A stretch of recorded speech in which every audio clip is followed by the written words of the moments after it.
Okay, everyone, I want you to go here. Okay, have a drink. Cheers. Everybody say yeah. It was so funny. All right, everyone, look at the bride. Okay, can't remember her name. Let's say her name is Kate, okay? All right, Kate, looking at me, and all the bridesmaids looking at her. Cheers, saying yeah. I was like, That was so hard. it was so hard, man. You didn't have video back then too. That's good. By myself. It'd be so hard with video. Yeah. Because you wanted that, like them chasing and making the sounds and stuff. Yeah, that's right. Oh, it was challenging. It's funny at the same time. Okay.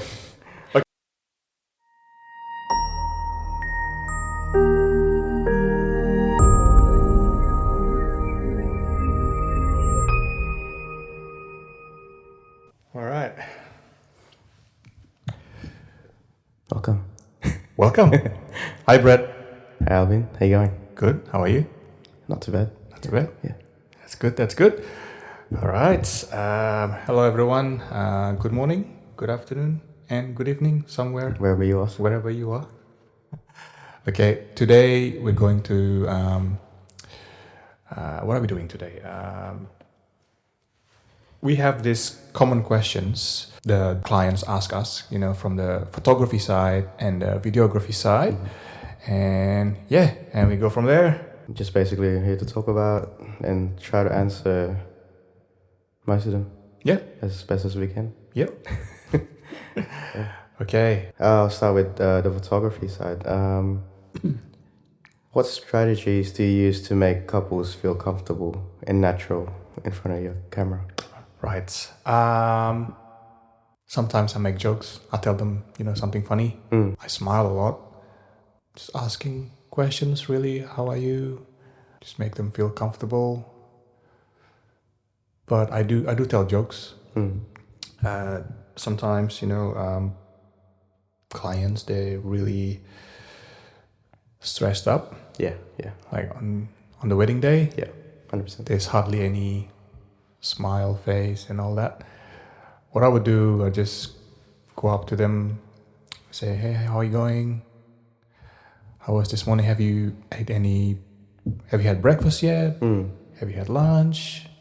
Have you had some drinks? Yeah, just sometimes I tell a bit jokes and all that. Yeah, that's what I do. And then for the photo shoot session, Because you do a lot more candid stuff, kind of thing. stuff, yeah. More of, I think, movement. Yeah. A lot of, yeah, I don't know, yeah, making the couple's emotion yeah, come out more. Because, they can be very uptight on the yeah. wedding. After the ceremony, the couple's usually a bit loosen up. Yeah, they're not really as stressed as before. It's a bit easier usually after the ceremony. Yeah. Because as you can imagine, like during the ceremony, everyone is going to be looking at them. Yeah, like all eyes going to be on them. Here comes the bro. Yeah, center of attention. Yeah. Yeah. Yeah, so that's what I do. Cool. Okay, so how do you approach storytelling in your wedding films? And can you describe your process for crafting a narrative? That's deep. That's deep. Dude. Basically, you base everything off the couple.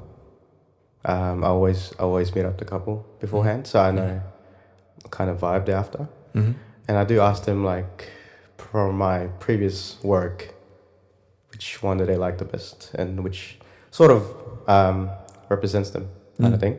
And then go from there. On the wedding day, depends how fun or more emotional the wedding is. That's how I base the timeline, the narrative, pretty much. And choosing the songs, would it be more mellow? Would it be more, upbeat kind of songs? And that's basically it. And with a timeline, just choosing which kind of speech or vows to put in there. Normally the vows would be in there anyway. Normally they would have personal vows. I try to encourage my couple to have personal vows. Otherwise, it's just, the legal vows. It's it's not really that emotional. Yeah. So depends on the couple, really. Yeah. That's good. Can you share a challenging moment you faced during a wedding shoot and how you overcome it? Oh, this was long time ago. I remember it was a bit raining, and the photo shoot location was a bit wet. Yeah. Right. And then it was a bit raining, and then a bit wet. And then when I was doing this photo shoot with the couple, the bride was crying when I was shooting the wedding. Right. She was crying a little bit. No, I was like, why is she crying, right? So why is she crying? I said to her, why are you crying? Are you okay? And then she said, like, my dress is wet. That's what she said. It's like, that's a bit funny. It's like, my dress is a bit wet because of the weather. I said to her, look, give me 5 minutes, less than 5 minutes, right? And it's gonna be done. That's it. You can go back to the venue, just relax. Yep. Click, done, and then off they went back to the venue. Yeah. I wouldn't call it that's a challenge though. It was I would say that's like a funny moments. During the photo shoot.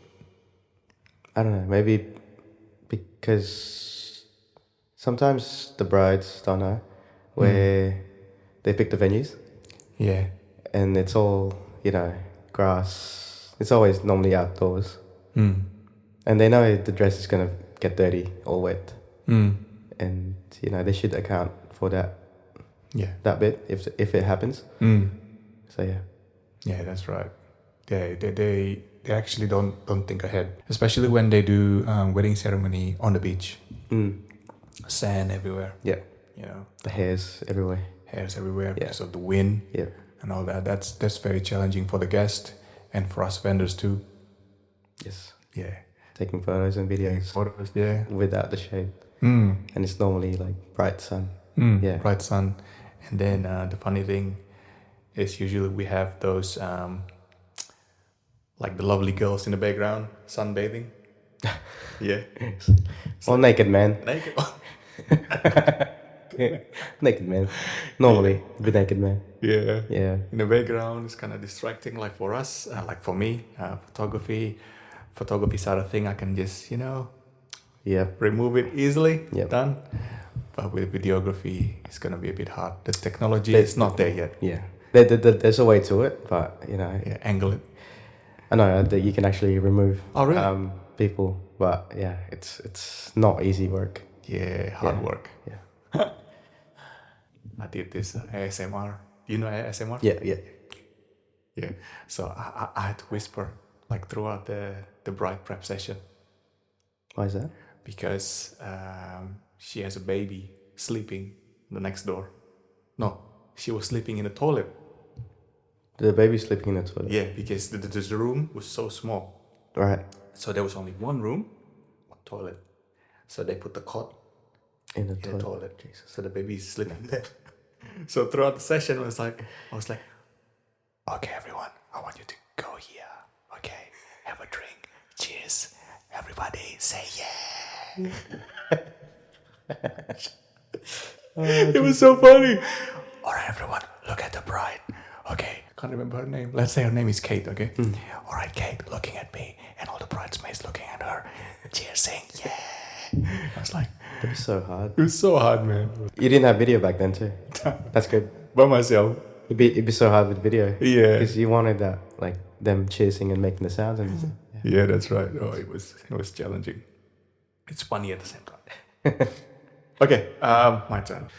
How do you handle challenging lighting situations, especially during indoor ceremonies or receptions? Video side of things? Yeah. Always bring lights. Good. Always bring lights. Yeah. I know a lot of videographers don't really use lights. I actually never seen other videographers use lights. To be honest. Yeah. Because cameras nowadays are really good, especially Sony's. You can go up to 12,800 ISO, and you can still have no grain. But a lot of venues have those festoon lights, which is tiny yellow. You get banding, like our problem now. Yeah, no, I always bring lights. I have two at the moment. I'm planning to get two more, so I can have like the four corners lighting. Wow. So trying to invest in that because need more batteries as well. It's not just the lights. The setup can be challenging though. Yeah, but you know, it's I think it's worth it. Yeah, yeah, definitely. Lighting is always a key. That's what I learned about cinematography. I do a bit of a cinematography on the side now. So lighting is always, you know, the key. It's like when you do portrait session, you know, you look for where the light is. If you want it backlit, if you want it to be, you know, front lit or side. That's right. Yeah, so lighting is always the key. Doesn't matter. I know I'm carrying a lot of things already, but you know, it's for the couple. Yeah. It's the quality that I want to give out to them. It's not just for me. Yeah. You know, it's not my convenience. Yeah. Doesn't matter if I'm sweating, Yeah. sweating all the way through, dripping down my back. You know. Yeah. That's why I always tell my clients to give us maybe half an hour for setups. Yeah. Like for you, especially because we work together a lot, we can set up all the lighting, you know, in across the room, and then you have time to do some detail shots. Yeah. The cake, and then the whole thing, the room. Yeah. Yeah. But the problem is, if they don't give us that much time, that can be a little bit of a problem. Yeah. Because normally a reception, it would be a portrait session before that. Yeah. And you wanted to get as much as you can, but then the ceremony gets pushed back, and then the congratulations comes in, and then everyone wants to come in, take a photo with everyone. Yeah, it's challenging, but you know, just gotta find a way to Yeah. based on experience. Yeah. Yeah. But I think with four light settings is good for a bigger room, right? Yeah. But with a smaller room, do you think you're going to be using like four lights as well? Depends Depends. how big the space is, because I don't want to block people's way as well. If there's a dance floor, for sure. You know, normally there would be a dance floor in the middle. You can have the four lights on there. So yeah. I've been to a few reception venue, aka pub or a bar. Right? There is hardly any dance floor, and the room is tiny, and there's a lot of people there. If I see a room like that, I'm not gonna be bringing my flash. It's you know, like what happened last time. Yeah. Yeah, I'm just gonna use one flash on top of my camera. Done. And that's it. Yeah. Yeah. I don't know. Like if it's gonna be happen with your equipment, I think it's gonna be costly. Yeah. Well, I'm trying to invest in getting those umbrella stands. Umbrella stand. You know those round like this, like Oh, weighted. yeah. It's like weighted, and then you can put your light stand on here. Right. So it takes up minimal space instead of the 3 legs. Yeah. Yeah. So It's a good idea. trying to see. Yeah. It's a good idea. It's just like trying to get rid of the trip hazard. It's hard. It's hard. Yeah. Yeah. That's why nowadays I'm carrying a sandbag with me. I need to get it done. Ever since that incident, I put my sandbag and then I actually just shovel it just to see if it falls down or not. Kick it. It's like, okay, stay there. Oh yeah, it stays. That's good. Good on you. That's good. Yeah. Another question. How do you balance between capturing candid moments and stage shots during wedding? Okay, I usually start off with doing some candid moments. I think it's an icebreaker for them when we're doing photo shoot with the couple. Yeah. I usually get them to just like one of those like walking away from us. Yep. And then walking back to us, looking at each other, smiling, you know.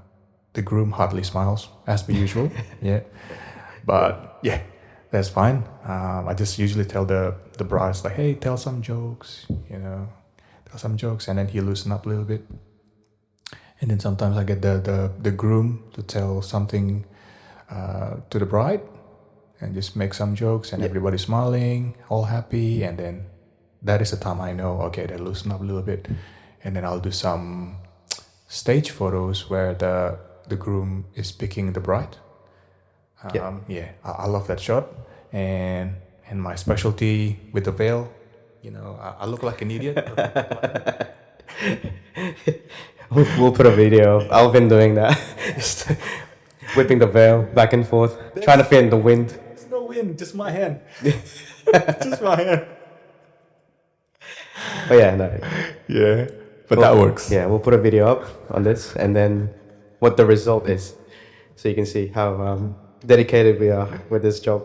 Yeah, but when there is actually wind, I was like so excited. Oh, thank you, wind. Yeah, it makes it easier. Makes it easier. I was holding on. Just one shot. One side. Click, click, click. Usually it takes 3 minutes, 4 minutes just to play around with the veil. Yeah. Yeah. Stage. You don't do a lot of stage shots. No, I think mainly of backlit. Backlit. When you do the OCF. Yeah. Yeah. Backlit stuff. Yeah. Personally, I like the movement, like walking stuff and all that stuff. At the reception, I usually get them to go out a little bit. Yep. And get some nighttime photos. Yep. That is the only stage photos I do at the receptions. Like nighttime photos with the flash. Yeah. Yeah. You don't do much with the portrait sessions. Yeah, I don't personally. I'm not a big fan, like with the like a stage photos. You know, like the couple just stay there and then For like 10 minutes. like 10 minutes For one photo. a bit boring. Yeah. Yeah. I know I can do it. It's just sometimes my client prefer to do less of that and more motion. Yeah. Yeah. Because it becomes awkward afterwards. Yeah. You can feel it. Yeah. Yeah. Because I think with my market, my clientele, they would prefer something more motion and stuff. Art in motion. That's what it is. Is it motion? Yeah. What's your plan if there are technical issues on the wedding day? Always have backups. Always have backups, yeah. When I go to a wedding, it's always 3 cameras. 3 cameras. And I always get 3 audio sources. So there's always a backup. If one of them fails, then, you know, there's always one that I can get proper audio from or proper footage from. Came with experience as well. There's a few times where I haven't pressed the record button on one of them. So, you know, client doesn't know. Client never knows. You know, it's not a proud moment for me, but you know, things happen. Yeah, we're only human. Eh? Yeah, and you know, for me to set up 3 cameras and I'll do it by myself, it's a bit challenging for a lot of people. I know a lot of videographer friends, they only use 2 cameras so they can, you know, actually look at it. But for me, I can't downsize the equipment that I use because that's what the quality I want to be. I don't want to sacrifice that bit just so I can, you know, have the convenience. Audio source, I always have recorder plugged into the Celebrant's speaker. I have 2 lapels running and I have the camera audio as well. Right. So, yeah, and it makes it easier for me to sync in post as well. Yeah. So yeah, That's good. always have backups. Always. It's you can never tell. Yeah, that's pretty much it. That's good. Photography side, I always carry 2 cameras. 2 cameras on the day, zoom lens, and then wide angle lens. Yeah. There is no audio with photography anyway. So yeah. What role does lighting play in your wedding photography, and how do you manage it in different settings? Lighting plays. What if it's overcast? Yeah. And if it's overcast, You'll cry. no, I will definitely use flash. Okay. Definitely use flash to create some like moody setting with the flash and all that stuff. Because if it's overcast, we can't play around with lighting too much. There's no way to. Yeah. Overcast is challenging for us photographers. And then if I use flash, I will definitely use backlit kind of photos Mm-hmm. because I love backlit, and then it'll create some like halo effect behind the couple. Yep. If there's no one helping me on the day, like usually I use you. Yep. Me holding the flash. If not, I will use my light stand. Yep. Create that With a sandbag, like, yeah. With No, it's too heavy. Just for one shot, I wouldn't worry about the sandbag. So if it's overcast from say prep, so getting ready, do you use flash still? For prep, usually I wouldn't worry about it. For a ceremony, probably I will use flash. If it's too dark, Yeah. I will use flash. And if it's indoors, I think, yeah. If it's indoors, definitely. Like last weekend, it was in the room, and heavy backlit. So I used the cameras. 85 on my left, and then flash with wide angle on my right. The thing that I should have done is to put my trigger on my left, so I can put another piece of flash behind me, so I can get like another extra flash for my zoom lens, 85mm, right? Yeah. So the color was not the same. Yeah. With the flash And without the flash. Yeah, without the flash. Yeah. In that situation, flash is really important because the clients, they don't know where they're gonna be doing the ceremony at. They just think, okay, that's the window. It's a pretty spot. Pretty spot. Okay, we'll do the ceremony there. Yeah. Not ideal, but I can't blame them either. Yeah. Because that was the only spot. Yeah. Yeah. I think it's the same with the old tower house. Yes. Everything's backlit. It's Yes. always backlit. That's right. Yeah. Although to be honest, I never had any problem over there. I know some photographers, when they shoot ceremony there, they use flash. I don't even bother using flash. No. Yeah. Same. Because the window behind them there is no we can't see outside anyway. Like this window last weekend we can see. Okay. Yeah, we can see outside. Yep. Yeah. So it's just a little bit funny if we like overexpose the window. Yeah. At least we want to see a little bit. The thing I hate about shooting in that situation is the color is way off, especially on the skin. Yeah. Yeah. You either have to up the contrast or dehaze on the Lightroom. Right. But the color, we have to play around with the temperature, With the skin tones, yeah. skin tone, all that. The orange. Orange especially, and because it's next to the window, the color looks a bit bluish. Yeah. Cool. That's some technical problem there. How do you collaborate with the wedding photographer to make sure you both get the shot you need? I only work with Alvin. Only work with Alvin. No, I'm kidding. Communication. Communication, yeah. A lot of photographers actually that I've never worked with before told me that they had bad experience with other wedding videographers. Oh yeah, I had bad experience too. See, and I'm like, how does it happen? It never happened to me. Yeah. Because I think first thing is communication. It's very important. And a lot of times, whenever that photographer that told me that they had bad experience, they're like, "You're not like the." They keep comparing me with the bad ones, which is it's kind of nice in a way, but like I still haven't experienced that bit because like I said, I have 3 camera setups, and there's only myself and the photographer. So even if they block one of the cameras, I can switch to the other camera, which is, I always tell them, doesn't matter where you go, just take a shot. If you need the shot, just go. And they'll be like, you're so easy to work with. You're so chill. And I'm like, that's how every videographer should be. I don't know how to tell people that, but I'm more chill than just anyone. I don't stress out. I probably stress out in my head, but I don't show it. which is it's kind of my strength, I think. But yeah, communication is the key to get each shot.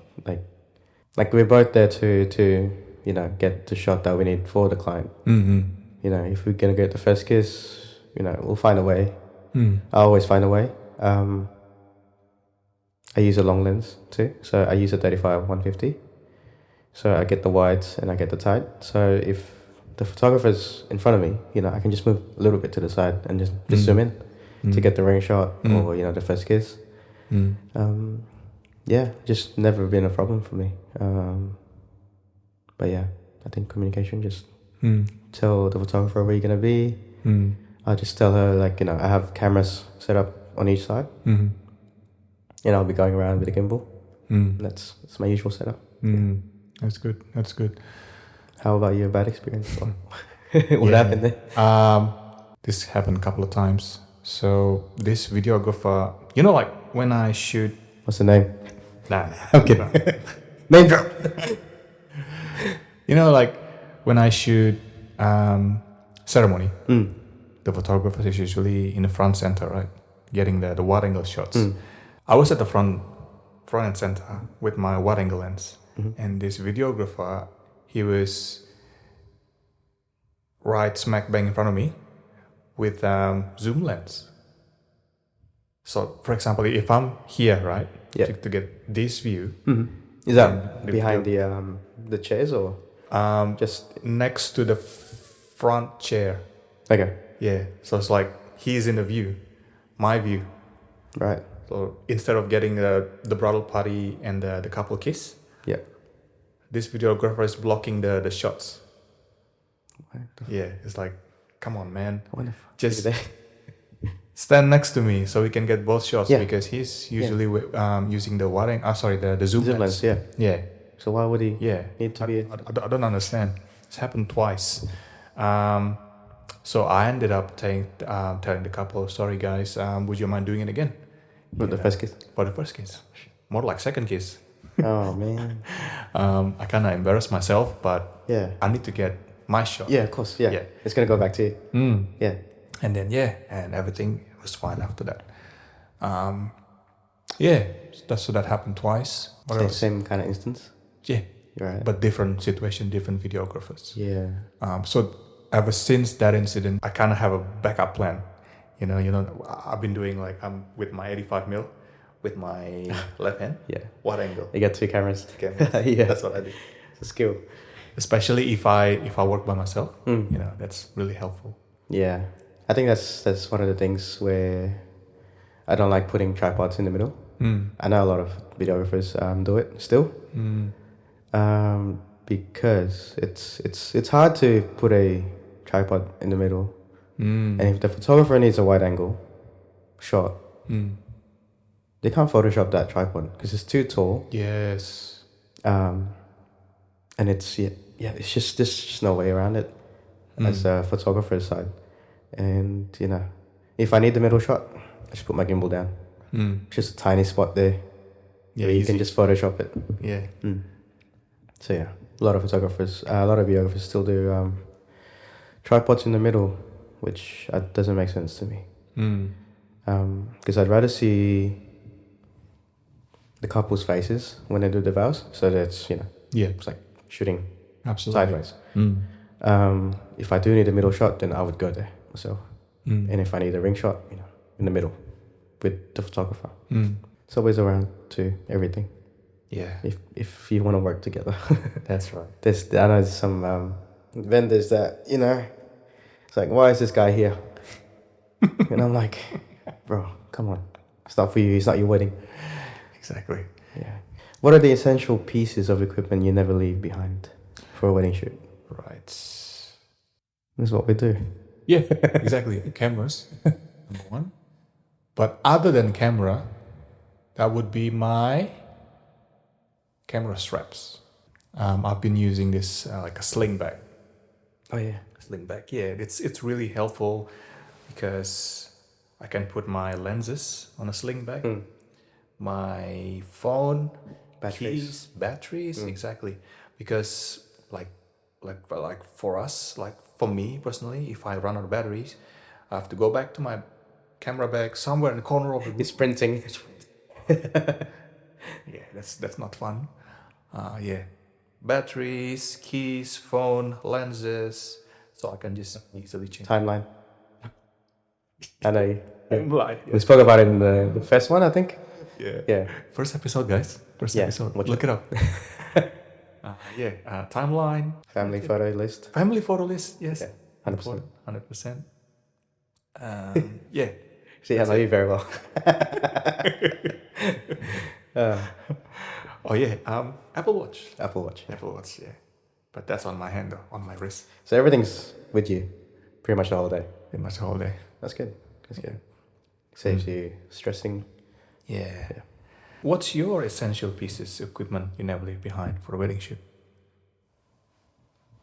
It's a lot of things. Yeah. A lot of things.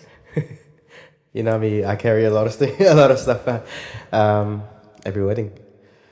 I always have 3 cameras, 2 tripods, a gimbal, 2 lights for now, light stands, batteries, extra memory cards, extra batteries. Extra batteries. How many batteries do you bring in a day? Like to shoot? Depends on the 10 hours. 10 hours? Yeah.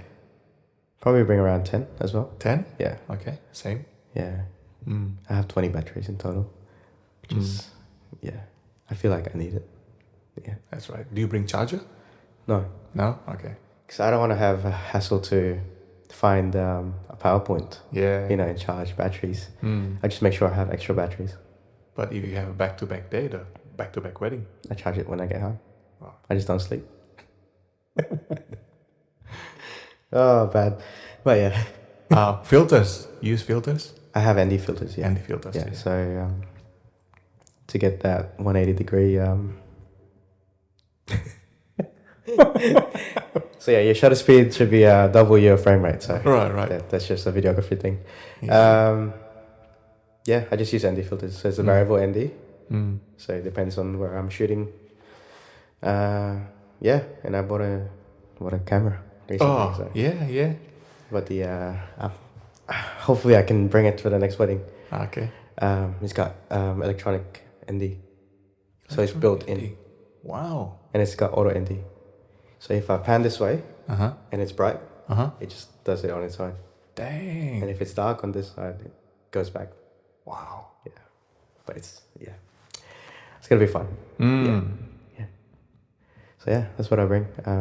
Anything else? Just water. Water? Oh, yeah. Mint. That's good. Mint, yeah. That's pretty much it.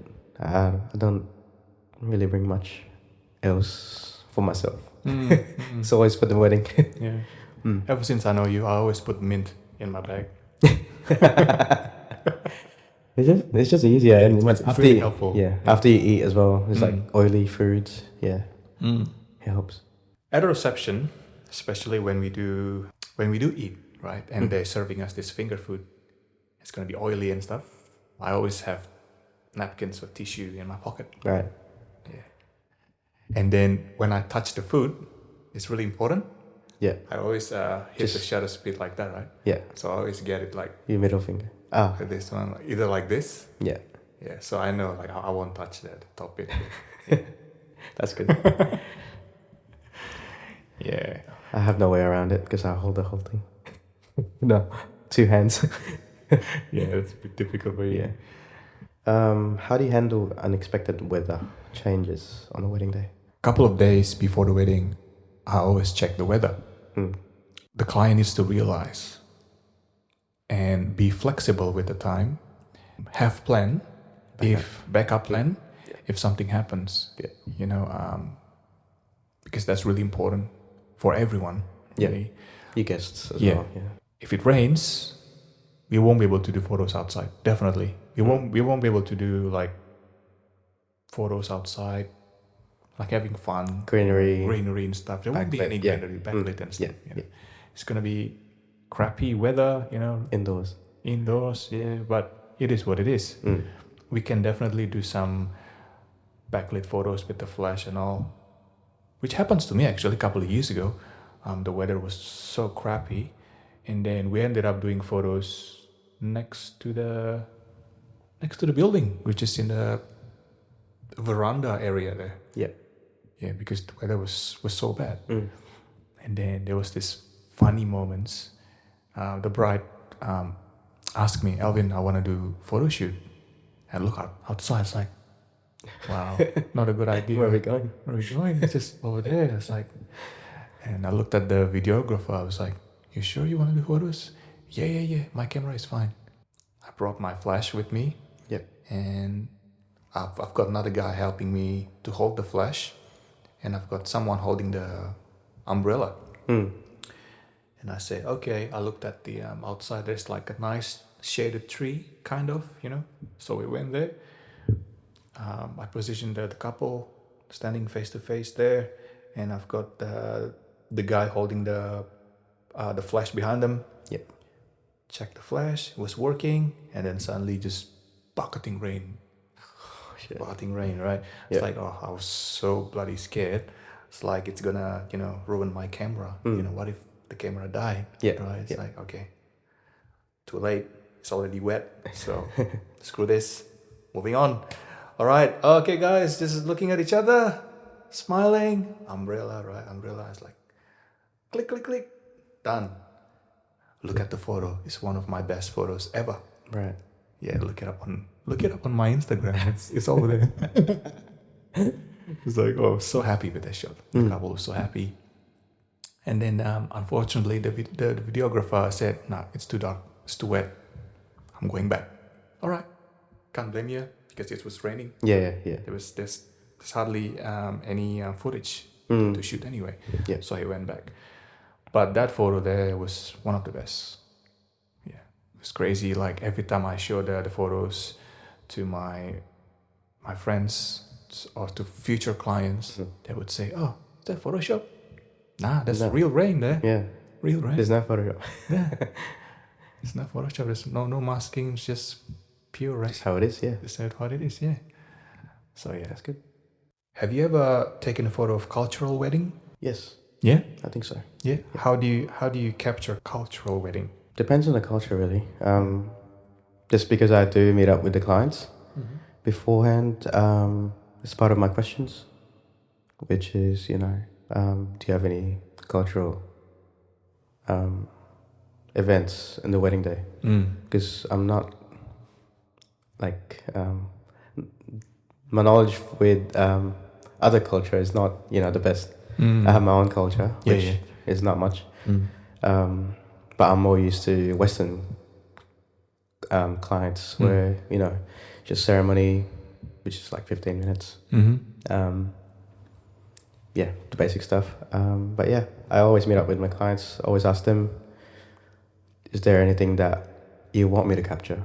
Is there a cultural thing that you and your family do in your own culture where I need to capture kind of thing? And yeah, that's just how I do it.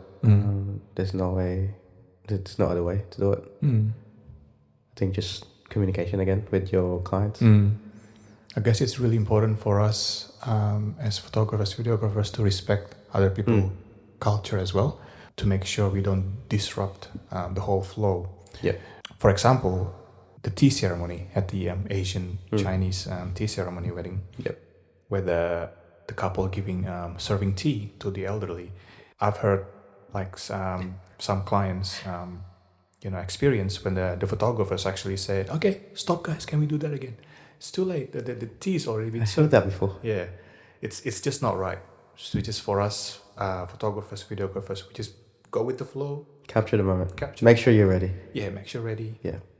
Yeah, it is not our place to stop the workflow. Yeah. It's like telling them to stop before the first kiss. Yeah, that's because right. in the middle. Yeah. Like, it doesn't make sense. You have to know where you're gonna be. You have to know what's happening to be able to be in the right spot and capture that moment. So, yeah. Can you describe how you approach audio mixing, especially for vows and speeches? Most people know I came from a music background, like you. Music's always been part of me.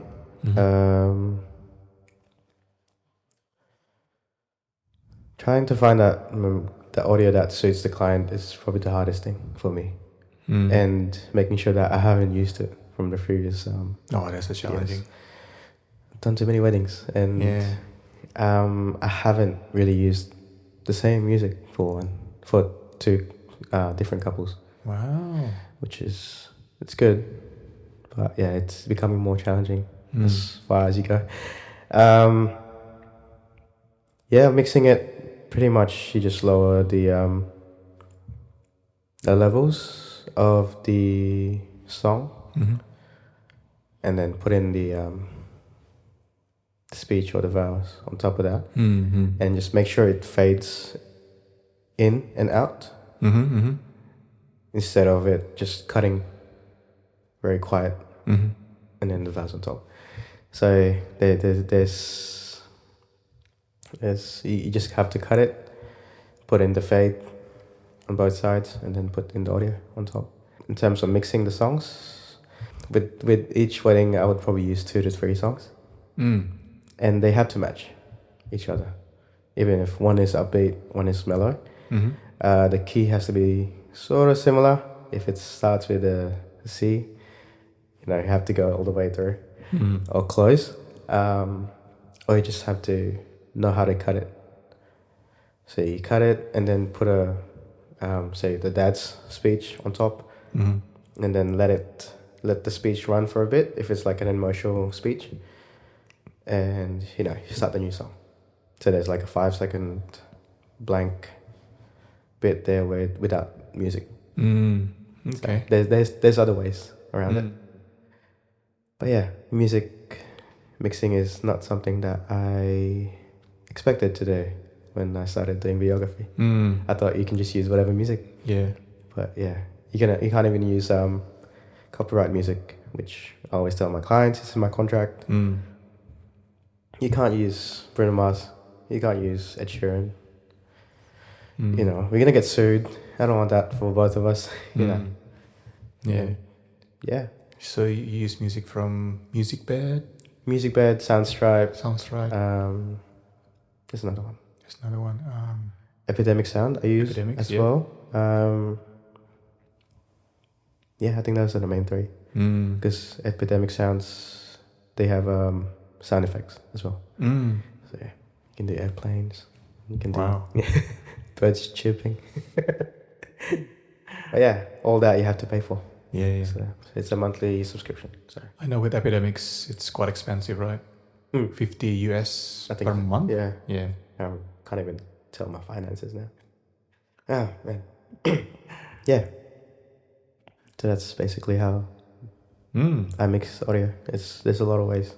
You just have to keep on rewatching it. That's why it takes us 6 to 8 weeks to deliver it, because I might be happy with it this week, and then I listen to it next week, and I don't like it. Then I change it. I look for a new song. Yeah. So, yeah. It's not quick. Yeah. And when you say, Brad, can you change this one song? Yeah. I don't know. Change the whole lot. You have to change the whole lot. Yeah. Otherwise, it's not gonna flow properly. Yeah, that's right. What post-processing techniques do you use to enhance your wedding photos? I only use Adobe Lightroom. Just batch processing, and then if I need to do some deep editing on any particular photos, I just use Photoshop. Easy. If I need to sharpen any particular photos, I just use Topaz AI. Topaz AI Lab or Topaz AI? Topaz Photo Lab, I think. Yeah, something like that. Yeah. Yeah, I use that to sharpen any particular photos. I just use those 3 softwares. Yeah. Do a lot of masking. The Photoshop. The Lightroom now is getting better. Yeah, I use that a lot. Just masking. Just click one button to just mask the subject and make it brighter, darker. Yeah, make them all pop up a Yeah. bit more. Do you use any of the? Have you used the that racing thing? Or the What do you call it? clone. Content aware thing. In a Lightroom? Yeah. The new one, right? Yeah. Yeah. It's not perfect though. Yeah. It's not perfect. Is it still better in Photoshop or? Yeah. Still better in Photoshop. So I don't use Photoshop. I don't know how to use Photoshop. Yeah. Okay. Do you supply raw footage? No. No. No. No. No. No. No Big raw no. footage. Big no. Big no. I can answer that. No. We already talked about this. Yeah. Yeah. Previous episode. Yeah. Watch it. Watch it. Yeah. But to summarize, Elaborate. yeah, really quick. The reason why we don't supply any raw footage from the camera because all the colors and stuff, like it's really bad. It needs to be retouched, processed by us. Yeah. That's what you pay us for. Yeah. Just let us do our job. It doesn't represent us as well. All this raw footage is just any footage, you know. Because I've been friends with a few videographers, and gladly enough, they haven't asked me for the raw footage. But some brides would say, you know, I know someone that can edit videos, and I'm like, sorry, I don't really deliver raw footage because it's not finished. It's not my company. It's not what I do. So, you know, it doesn't matter if you know someone. I can get someone from online that can edit for me as well. So, yeah, you know, anyone can do it. But it doesn't represent the company. And if you tag me and I don't like it, and a lot of people don't like it, you know, it's going to ruin my name. So that's right. The same thing with photos, you know. There's a lot of photo editors out there that you can get for very, very cheap too. And if they tag you, yeah, that's not my photos. it's not your work. Yeah. And, you know, it ruins the market for potential clients. So, yeah, just doesn't represent us. That's right. Look, to be honest, in the past, when I first started doing this wedding photography, my old clients, long time ago now, long time ago. Before I was born. Sorry. Yeah, I'm old, vintage, but it's okay, but not that old. Come on, Brad. Okay. Yeah, so I send the photos, like the JPEG, high-res JPEG photos to the client. I looked up on my social media because we're kind of following each other. Yeah. And I looked at the photo. This photo looks familiar. And I was like, that's my photo. I took that shot. It's like, how come it's different? The color is so bad. Yeah, they just turned it to, I don't know, the color is way off. Yeah, I was so disappointed. Yeah. But I can't say anything, you know, because they're paying for my service and I've delivered the photos. My job is done. Yeah. I mean, you did your job. Yeah. But it is quite disappointing to see that because, I don't know, it's just, if you're not happy with what we do, you know, just, there's a lot of other people out there. Yeah. Just to get them. Yeah. The problem is when someone asks that couple, you know, who took that photo? Oh, it's me. So, I shot that wedding, but that's not my photo. Yeah. It doesn't represent my business. Yeah. That's all. I think that's it, right? Yeah. Yeah. That's all right. the end of this episode. Yeah. Next week, we will have a guest coming over. Okay. Yeah. Yeah. Different guest. Different guest. Yeah. We try to bring different guests every fortnight. Just so we can see and their point of view about how they do their job. Any tips and all that stuff. Educate people. All right, guys. Thank you for listening. See you next time. Thank you. Peace. Bye.